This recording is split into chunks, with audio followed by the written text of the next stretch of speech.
Hi, I'm Doug Marcaida. You probably know me as a Kali martial artist.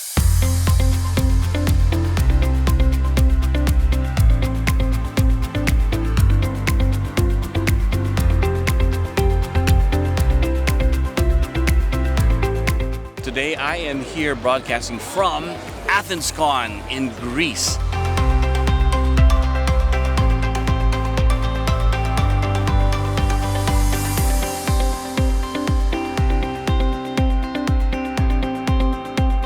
Every blade has a story to tell.